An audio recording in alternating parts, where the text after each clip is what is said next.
Good morning, children of God. Good morning. What a beautiful day in the neighborhood. So good to have you all with us this morning.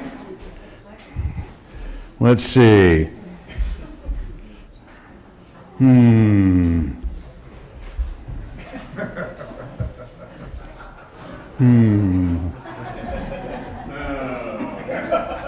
This morning, I have to admit, it's Steve's fault.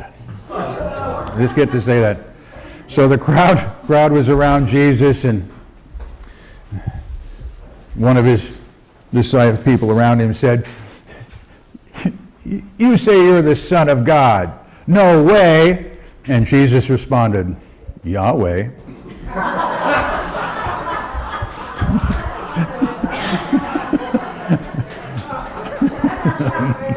Isn't that? We've been laughing about that one all morning. Which works exactly to this. The greatest prize we can capture is our own imagination. Can't you just see that occurring? I can. Just too much fun. One of the other things that we know for sure is that we are here in joy. Let's stand, sing in the silence.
In this moment, peace is here, truth is here, love is here, God is here. And we take a moment and acknowledge His presence, moving in and through us. O loving Father, Mother God, this day we choose to be open and receptive and responsive to your instruction and to your guidance. This day, we are grateful for the opportunity to come together, to worship, to sing, to pray in the name, in the nature, and in the power of the Christ. Amen. As a regular Sunday tradition here at Christ Unity Church, we're going to have the reading of the daily word, and Donna's going to do that for us this morning. Hello, everyone. I do want you to know we are all filled with God's love and His goodness. That is the truth. Today is, I take care of my mind, body, and spirit. Jesus taught us to love one another as ourselves. When we hear this, we may automatically think Jesus is speaking only about loving others. The truth is, Jesus asks us to love ourselves first. I am better able to care for others when I take care of myself. I honor my body temple by providing myself with good nutrition, adequate exercise, and appreciation for what I bring to the world. I read uplifting books and magazines. I speak affirmative words about myself and others, and I refuse to be pulled down by another person's pessimistic outlook. I look for and find the best in myself and in each person. In mind, body, and spirit, I take care of myself. And the Bible verse is, your eye is the lamp of your body. If your eye is healthy, your whole body is full of light. But if it is not healthy, your body is full of darkness. Luke 11:34. One of the teachings is, the question was, how often should I pray for my brother? And Jesus said, in essence, 70 to the 77th, meaning forever. Okay? So what he's trying to tell us is that that's how you stay in the flow, is by remembering who you are and by keeping in that prayer mode. And one of the things that we have discovered is the more often that we give power to the word of the truth of us, the more it shows up in our life in everyday living. Let's take our affirmation together. I am a child of the living God. I have within me the all-creating power of the Christ. It radiates from me and blesses all whom I contact. I am now immersed and immersed in the Holy Spirit of life, love, and wisdom. I am now in the presence. Let us breathe into that as we join with Stephen and sing, I am.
From your heart now.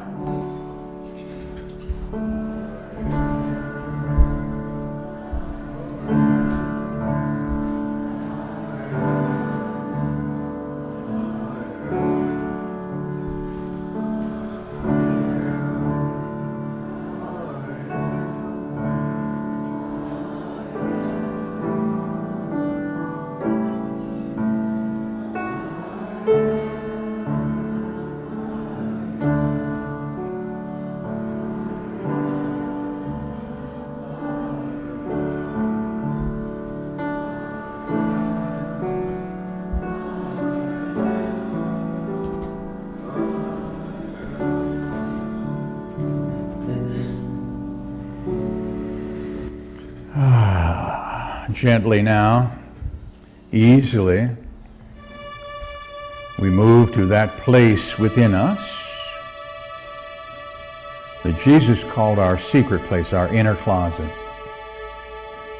It is that place within you where there is no question, there is no doubt.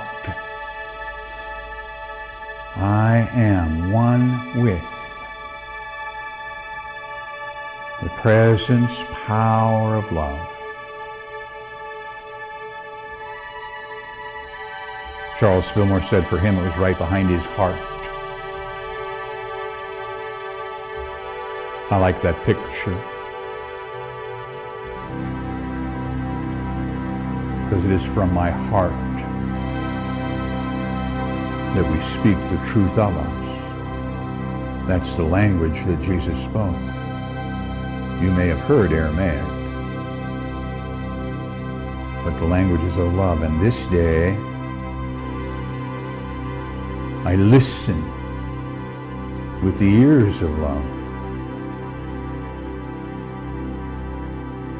In my prayers, I'm learning to ask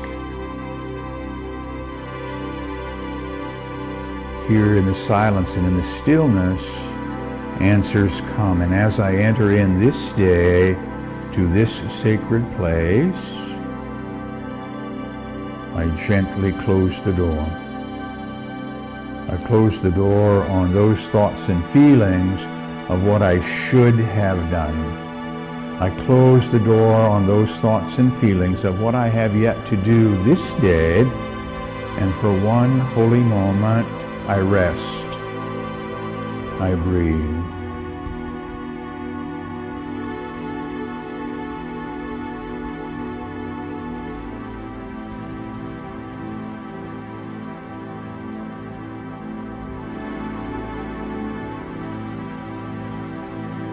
This day, I hear the words of truth. I am a beloved child of God. I hold to this truth.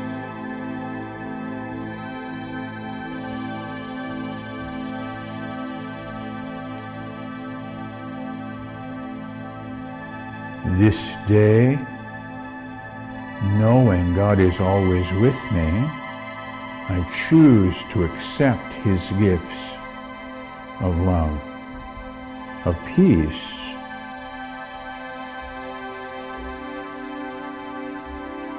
and as I immerse myself in these gifts, each and every cell of my being is re-energized, revitalized, renewed. I am whole and free.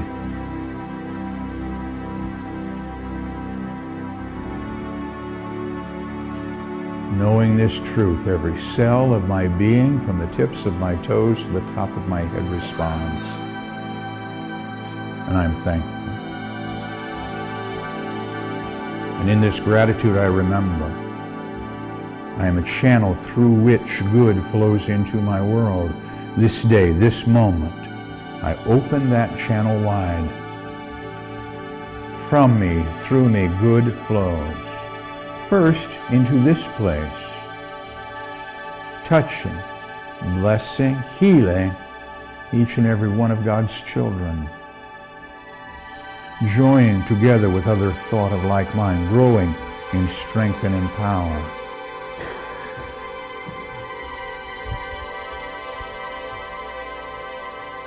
And in this moment, I am blessed.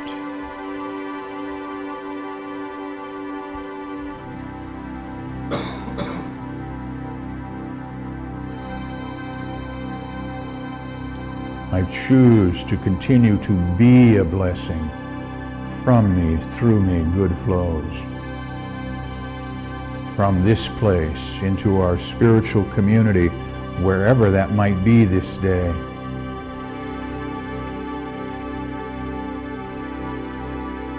Into our city, touching, healing, blessing.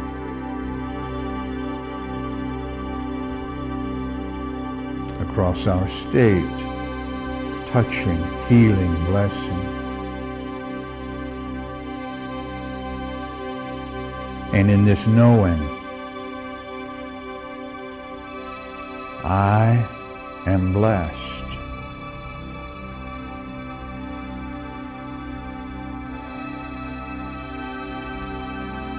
I continue to be a blessing from me, through me, across our state, across our country, touching, healing, blessing.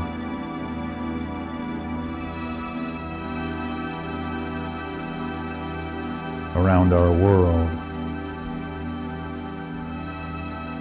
Each and every one of God's children, whether they know it or not, touched, healed, blessed in this moment. And in this knowing, I am blessed.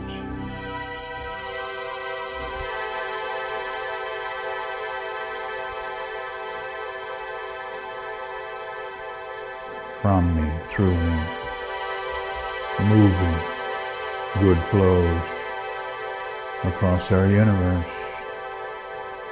And in this knowing, I remember, In spirit and in truth, we are never separate one from the other. In this moment, somewhere, somewhen, someone is saying thank you, thank you, thank you for the gifts that came from you, through you, are gratefully received. And that gratitude swells up and returns to you. The circle of life, whole and complete. I breathe it. I rest in it for one holy moment.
Knowing there is more yet for me to do this day, holding to this experience we have shared, gently now, easily, we bring our attention back to this place, to this now, to this when, and from our heart we pray as Jesus, our elder brother, has taught us when he said, "As for you, pray therefore in this manner."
I am so thankful that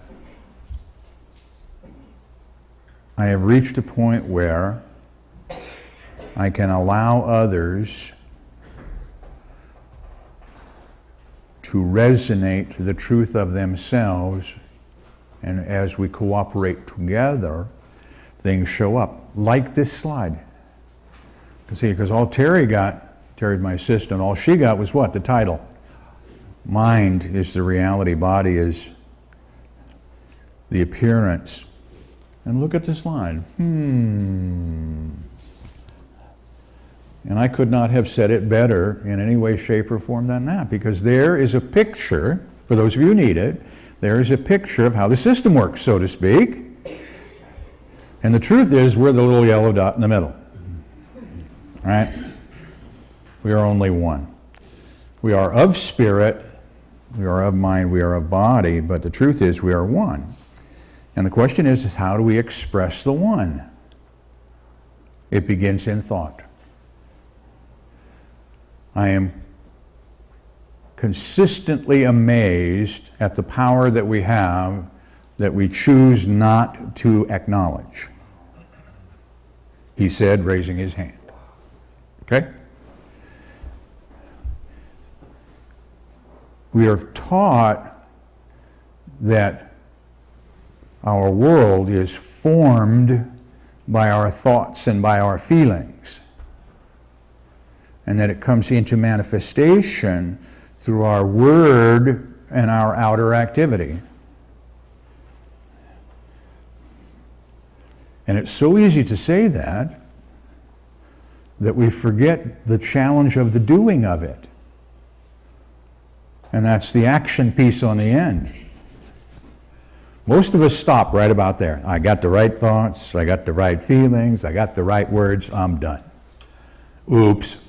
No, it's that action step. I need to get out and I need to step out into it, and that's how things in my world change. Up till that point, I'm only 3/4 of the way there, and we need to be 100% in. One of the things that we are talking about in the Prosperity Plus class was this notion of commitment. And that in order for you to advance, you need to be committed to advance. Not just, I think, let me ask it this way, rephrase. How many of you think you can have a better life? How many of you are committed to reach it? I need to rethink that maybe, don't I? Because I think I can have it, and I really want it. And how many of you, he said, raising your hand, put this word in there? Yes, I really think it, but, or however, for those of you who don't like your but word. Right? I have caveats in there. I have these things I'm holding on to that aren't true, but I believe them, therefore they are. And one of the things that came up Thursday was really kind of fun. One of the things about a blind spot is that it's blind. You can't see it, right? And that's kind of what happens to us, is we have that disconnect, if you will, between our mind and what it is we think we want. Now, it was a great discussion because it really fits, is most of us here are either retired, semi-retired, or want to be retired or semi-retired. Okay? And as a result, we have the tendency to say, you know, my life's pretty good. Okay, your life's pretty good. So I'm not sure about what it is I want to expand. I said, well, how about this? How about shifting from pretty good to perfect? What? Yeah, see, because there's no time. You already are. I just want to learn how to express it. So let's break it down into those things that are not working for me in the moment. They're pretty good, but not perfect. And let's work on those. So what's pretty good in your life that could be perfect? And we all have a list, I hope. And where does that begin? It begins in mind. I have to come up with what that looks like for me. See, there's two skill sets that we have that we really need to put to work, and one is imagination. One is imagination, which is why the story that Steve showed me this morning is so much fun, because I can see that happening. I just can. Yahweh. That's just so cool. He paints a picture, and see, Jesus did that regularly. He painted a picture. What is the kingdom of heaven like? And then he told a story so that those who were listening to the story could go, oh, I got that. If I'm a farmer, then heaven is like good ground and great seed and a beautiful sun, just the right amount, and water and rain, just the right amount. That's perfection. And the fisherman said, I get it. When I throw my net, I pull the fish from the sea just the right amount. Oh, thank you, God. That's heaven. What does heaven look like for you? You see, you get to choose what that looks like. So as you listen to the stories around you, say, yeah, I can see that for me. I can see that as my life for me. So I begin with that thought.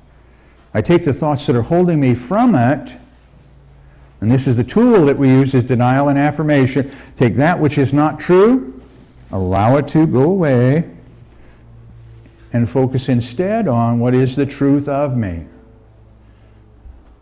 What is the truth of me? And sometimes we don't believe that, what the truth of me is. Here it comes. Are you ready? It's so simple. You're a beloved child of God. So you need to hear that voice that says to you, you are my beloved child. That voice is inside of you. That's that secret place. That's why we spend so much time talking about in communion, oneness at one ment, is to hear that voice. You are my beloved child, in whom I am well pleased. And that's the truth of you. Now, you may not think so, and it's okay that you don't for right now, because you're learning to move through these barriers that we put in, filters that we put in, that we call our belief system, and it shows up in our world. And we judge a lot. And we place beliefs and feeling on words that are not true. But we believe them, therefore they are. Cancer is, how many of you heard the word bad? No, cancer just is. Just is. Guess what? You can heal it. Ask Russell. And others who have gone through it. Beginning to change our languaging a little bit about the fight of it. I don't want to fight anymore. I just want to surround those cells that aren't part of this perfection in love and let them go. But to do that, I need to paint a picture. Okay? Without struggle, without strife. I begin in mind, what does that look like? I've shared this with you before, and I need to remind you, and by reminding you, I'm reminding me, that if you're not sure what this body temple looks like in its perfection, thunder over to the public library when it's open, into the anatomy section, and find the picture of the perfect human body, where all the organs are painted perfectly. All the cells are red and blue where they're supposed to be, and they're just healthy. That's you. Okay? Now I have a picture of what that looks like. Now let me take that picture and go here. So every time my body says to me, you know, don't stand that way when you hit that long driver. Oh, you mean the one that hooked? Yes. Stand perfectly. Stand perfectly. I now have a picture of what that looks like. So if I have a spasm muscle, I get an owie someplace on me when the dog and I play. Right? I can look at that and say, wait a minute, the perfection is this. That's the truth of me, is the perfection. This is just Rob being Rob. But the perfection is there.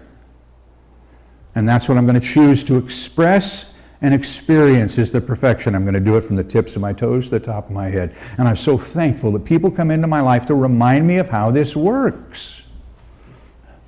Think about the power of prayer when, not if, when you employ every cell of your being. If it's true, our scientific brethren say 90 trillion, if every one of those 90 trillion cells working together in harmony and in love, because that's their base, what kind of power is that behind your prayer work?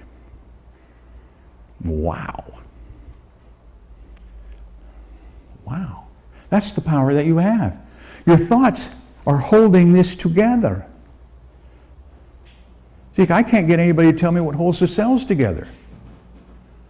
I know, But my scientific brethren can't tell you for sure what takes a given group of cells together and say, kidney, lung, skin. What holds it together?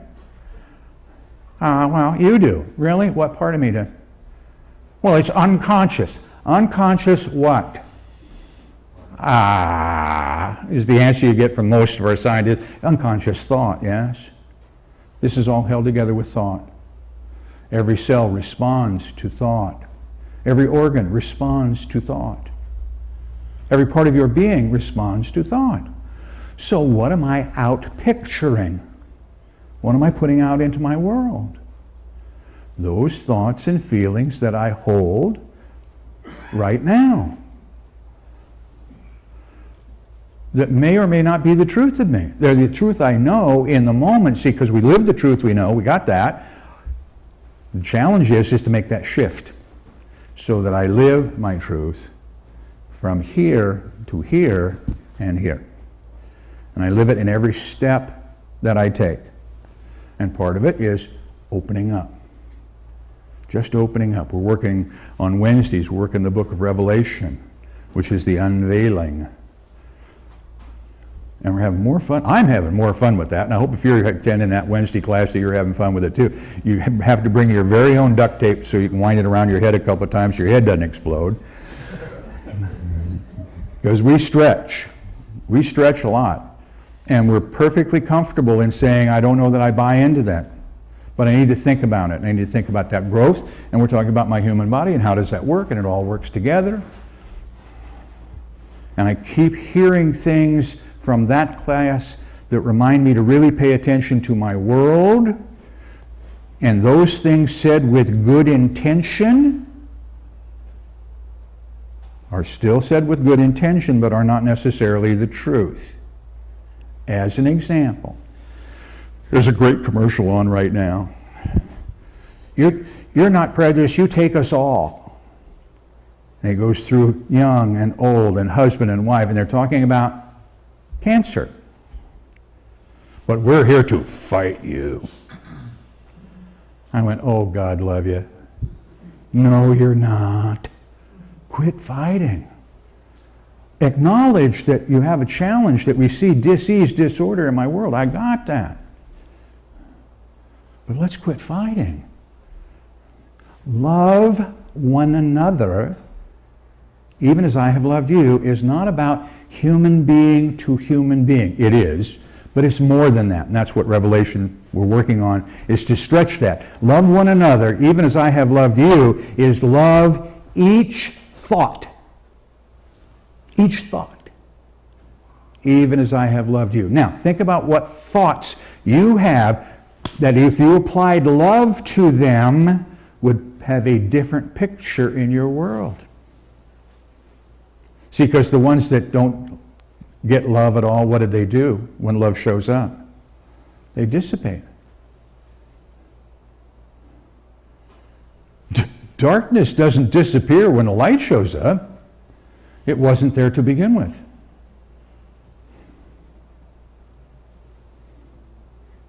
So these thoughts are just putting the light on things, bringing that light up, allowing things to shine. Our medical community is still talking about when stuff shows, I just heard it the other day, when stuff shows up in your life, we need to take a look at your heritage. You know, did your parents, this could be genetic. Our founder said no. You do not inherit sickness, period. So I love them because they are, our scientific brethren are where they are. And if they choose to study that, I think that's dandy. But I don't have to buy in. Because I didn't inherit any sickness. I didn't inherit illness. I didn't inherit disorder, disease. And only that which I continue to hold is what continues to show up in my world. And the more I begin to let it go, the more I begin to understand how I work, how this body temple works, how my world works, how I'm connected with each and every part of it, that I have the opportunity to stretch beyond anything in current understanding. I'm willing to take that. It's a risk, by the way. It's a risk. A big one. Because your neighbors are liable to say, "What's up with you? You don't behave like the rest of us. Wow. What's wrong with you?" And the sad part is you're liable to buy in. "Gee, I don't know what's wrong with me." Nothing is wrong with you. You're just expressing the truth of you. See, it begins with, "I love you." You're talking to you. You're talking to each and every cell of your being. Each and every organ, each and every system, to each and every piece of you. Breathe. To this whole body temple, from the bottom of my feet to the top of my head, I love you. Together? I love you. Oh no, I mean it. Together? I love you. Oh, that felt much better, didn't it? Yeah. To each and every cell, each and every organ, to each and every system, I bless you. Together? I bless you. Good. Now bless them with love. Together? I bless you. Oh, that feels so much better. To each and every cell, from the tips of my toes to the top of my head, I appreciate you. Together? I appreciate you. No, I appreciate you. Together? I appreciate you. Oh, that feels so much better, doesn't it? See, you're putting all of you in. You're not leaving anything out. You're in 100%. You're committed right now. And here comes the biggest one. Breathe. In this moment, from the top of my head to the bottom of my feet, each and every cell radiates the truth, and I behold the Christ. Together? I behold the Christ. Oh, that feels great. Namaste. Thank you for listening. Please feel free to pass this message along to your friends and family. You can obtain additional audio tapes or CDs by visiting our website or by calling our office at 541-772-6902. We invite you to join us in prayer. We know that prayer works, and now you can send your prayer request to our prayer team here at Christ Unity Church by using the form on our website. The activities, programs, and services of this ministry are presented on a love offering basis. All gifts, regardless of size, are gratefully accepted. You may participate either by sending your gift to Christ Unity Church, 540 North Holly Street, Medford, Oregon, 97501, or by visiting us on the internet at www.unitymedford.org.